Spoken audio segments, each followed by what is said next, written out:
Assalamualaikum warahmatullahi wabarakatuh, teman-teman. Balik lagi ke channel Inisiator. Kali ini ada yang spesial nih, teman-teman. Masih di suasana Lebaran, dan kali ini kami pengen bikin yang agak sedikit beda sedikit. Pantengin terus videonya. Check this out. Indonesia nih, teman-teman, kekurangan cerita gagal, teman-teman. Nah, maksudnya gimana? Nah, kali ini momen-momen dimana masih di suasana Lebaran, saya mau bikin yang edisi yang agak sedikit berbeda nih, teman-teman. Kali ini kita mau bercerita soal project kita yang bisa dibilang kami mengecewakan owner ya, mengecewakan klien. Di kesempatan kali ini, sekaligus dari video ini saya juga ingin meminta maaf, dan harapannya dari pemaparan video ini teman-teman bisa dapat tips dan bisa diimplementasikan ke kehidupan keseharian juga ya, nggak cuma di bisnis apapun gitu ya, teman-teman. Nah, jadi di kesempatan kali ini kita mau ngasih tahu project kita yang kita mengecewakan owner atau klien. Projectnya berikut nih, teman-teman. Kita kasih lihat.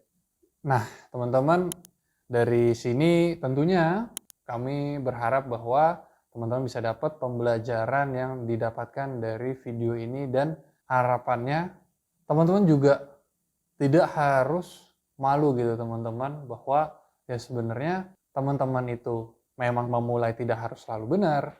Yang kedua, teman-teman juga tidak ada salahnya teman-teman untuk mengakui kesalahan teman-teman dan mengakui bahwa ya teman-teman memang belum menjadi perusahaan yang besar, tetapi akan menjadi perusahaan yang besar nantinya gitu, teman-teman. Di kesempatan kali ini kami ingin bercerita bahwa di project ini kami mengecewakan owner kami dikarenakan waktu yang kami waktu yang kami kesepakati bersama itu lewat dari kesepakatan yang sudah kita sepakati bersama gitu, teman-teman.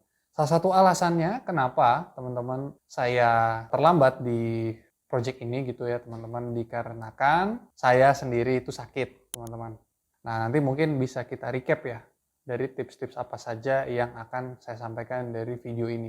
Dari keterlambatan itu, teman-teman, kami dari pihak inisiator juga sudah melakukan mediasi dan pertanggungjawaban, yaitu adalah berupa nominal yang dimana nominalnya itu kita sepakati bersama. Ya seperti contoh misalnya dari project yang akan kami kerjakan itu mereka mau cepat tinggalin dan mereka nggak taunya bertempatan menyewa apartemen di lokasi lain. Nah, tetapi untuk keterlambatan kami sewakan apartemen yang mereka tempatin tersebut gitu, teman-teman. Nah, jadi mungkin langsung saja masuk ke pembahasan videonya gitu, teman-teman. Yang pertama, teman-teman, poin yang pertama yaitu adalah bisnis itu bukanlah teman-teman, atau bisnis bukanlah Anda. Jadi pada waktu itu, seperti yang saya sampaikan sebelumnya, bahwa saya sakit, teman-teman. Jadi di bisnis saya, di perusahaan saya, itu memang adalah saya. Jadi terjadi apa-apa sama saya, manajemen semuanya amburadul, teman-teman. Nah, jadi usahakan, teman-teman, memang mungkin satu dari salah dua teman-teman juga belum mampu untuk punya karyawan. Itu nggak ada masalah, teman-teman. Tapi usahakan, teman-teman, buatlah sebuah sistem, buatlah sebuah SOP, buatlah sebuah manajemen yang baik dan benar gitu, teman-teman. Belum seharusnya dimulai dengan baik dan benar, tetapi seiring berjalannya waktu, teman-teman perbaiki pertahan gitu, teman-teman. Oke, masuk ke poin kedua, yaitu adalah legalitas, teman-teman. Legalitas maksudnya seperti apa? Terkait dengan kerjasamanya, teman-teman, kerjasamanya memang harus betul-betul diperhatikan dan dituangkan ke dalam kontrak yang teman-teman sepakati bersama. Jadi misalnya contohnya, teman-teman mengalami keterlambatan. Nah, keterlambatan itu misalnya contoh perharinya itu didenda berapa. Atau misalnya mungkin ada terjadi kesalahan di lapangan. Karena memang pada saat waktu itu saya juga terkapar sakit dan kurangnya ada QC juga di sana, akhirnya banyak terjadi yang salah. Nah, itu kesepakatan seperti apa? Misalnya seperti contoh, apakah teman-teman harus mengganti keseluruhannya? Apakah teman-teman hanya harus mengganti jasanya saja, tetapi bahannya dari pihak owner? Nah, itu yang kedua, teman-teman. Nah, yang ketiga, teman-teman, kita mau bahasnya soal teknisnya. Keterkaitannya dengan teknisnya itu, poin pertama yang mau kita soroti yaitu adalah jika teman-teman memiliki pemborong, nah poin yang ketiganya yaitu adalah jangan berpaku kepada satu pemborong. Maksudnya seperti apa? Ya pemborong di sini kita artikan sebagai mandornya lah ya. Maksudnya leadernya dari pekerja teman-teman itu di lapangan.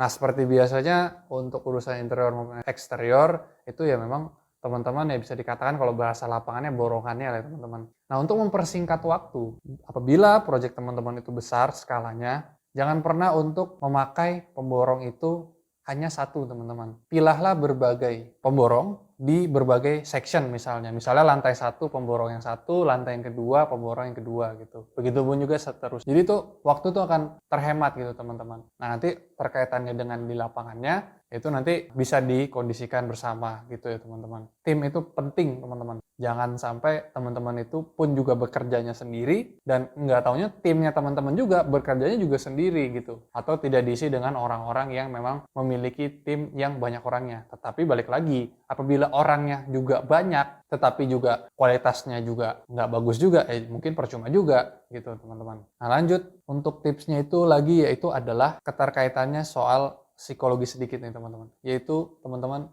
jangan pernah gegabah.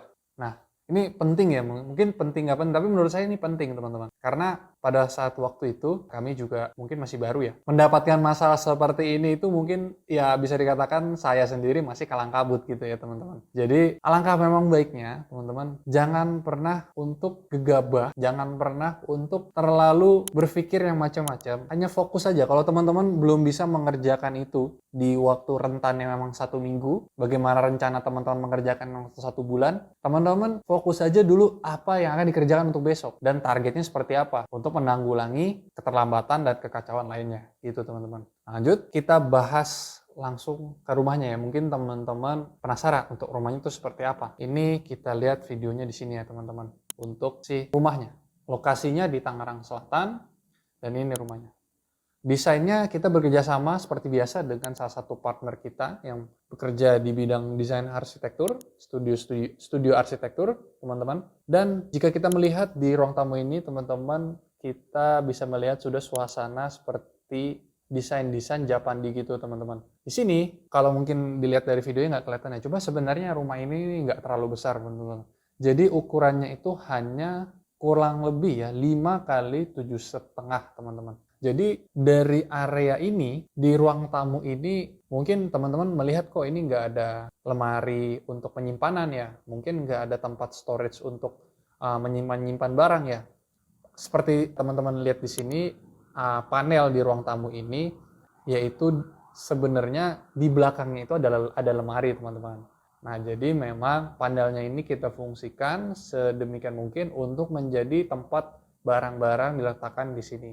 Nah, jadi bisa untuk jadi referensi juga teman-teman dan untuk pembuatan dari kabinetnya ini itu menggunakan pintunya itu digunakan mesin CNC ya teman-teman. Jadi mungkin kita tidak menyarankan bahwa dari pintunya ini yang dibuat seperti kisi-kisi ini itu teman-teman bikin sendiri dengan pekerja teman-teman. Karena nanti hasilnya tentunya tidak akan maksimal teman-teman. Nah, jadi untuk biayanya berapa? Mungkin ada yang mau nanya untuk per meternya ya. Saya jujur sih saya lupa ya. Tetapi untuk harga totalnya kalau nggak salah untuk tagihan CNC saya itu kalau nggak salah itu sekitar 6 sampai 7 juta teman-teman.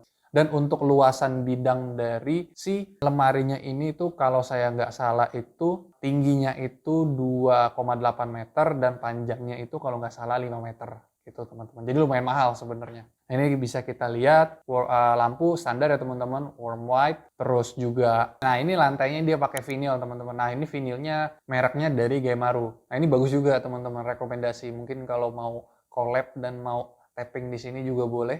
Karena kita sudah promosiin secara gratis. Dan untuk motifnya ini motif lantainya ini dia herringbone teman-teman. Nah nanti mungkin bisa dibikin di video terpisah tuh. Atau mungkin bisa check out di TikTok kita bakal bikinin soal metode pemasakan vinyl teman-teman. Lanjut lagi mungkin ke ruang tamu. Nah ini ruang tamu, dinding sebelah kanan ini dia menggunakan cat acian ya.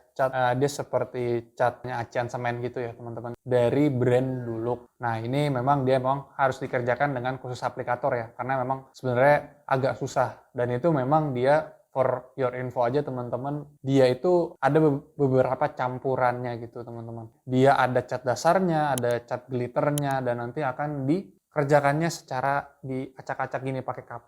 Di sini kita bisa lihat ada kacanya. Nah ini pakai kaca bronze ya. Kaca bronze, cuma dia di sudutnya itu di baffle teman-teman. Jadi kelihatannya dia ada seperti tali air gitu ya. Ini biayanya, aduh saya lupa, tetapi memang kami juga bekerja sama dengan salah satu brand juga dari salah satu supplier kaca ini, yaitu namanya brand kaca Himalaya, teman-teman. Lanjut ke dapurnya. Nah, ini untuk dapurnya itu finishingnya Duko. Nah, untuk Duko sekalian promosi juga teman-teman sama kita. Kita Duko itu start from per meternya 2,8 juta aja. Bisa teman-teman tanya di admin untuk teknisnya seperti apa, karena balik lagi semuanya tergantung dengan model-modelnya ya. Tapi kalau mungkin model standar seperti ini ya kurang lebih mungkin segitu teman-teman. Di dalamnya itu pakai melaminto ya. Ini bukannya full semuanya pakai Duko. Ini pakai marmer. Ini saya lupa lagi marmernya itu apa gitu mereknya. Cuma jadi memang di sini tadinya itu di sini tuh saya mau bikin tidak menggunakan marmer ya, pakai granit, tetapi pihak owner ya sudahlah kita pakai marmer aja supaya memang kelihatan mewah gitu. Karena sayang ya udah pakai Duko tapi nggak pakai marmer gitu. Nah ini juga menjadi salah satu referensi juga nih buat teman-teman. Jadi pada saat pemasangan untuk si kaca yang ada di ruang tamu, untuk backsplash-nya ya, backsplash itu yang ada di dinding yang ada di kitchen set-nya ini kita pakainya juga kaca bronze juga teman-teman. Kalau ditanya aman nggak? Aman nggak ada masalah. Itu selera teman-teman. Gitu. Oke, kita lanjut ke kamar utama. Nah ini kamar utama memang dari pihak owner memang meminta untuk dibikin preferensinya memang seperti kamar hotel gitu teman-teman. Sama untuk finishing lantainya kita pakai vinyl dari Gemaru.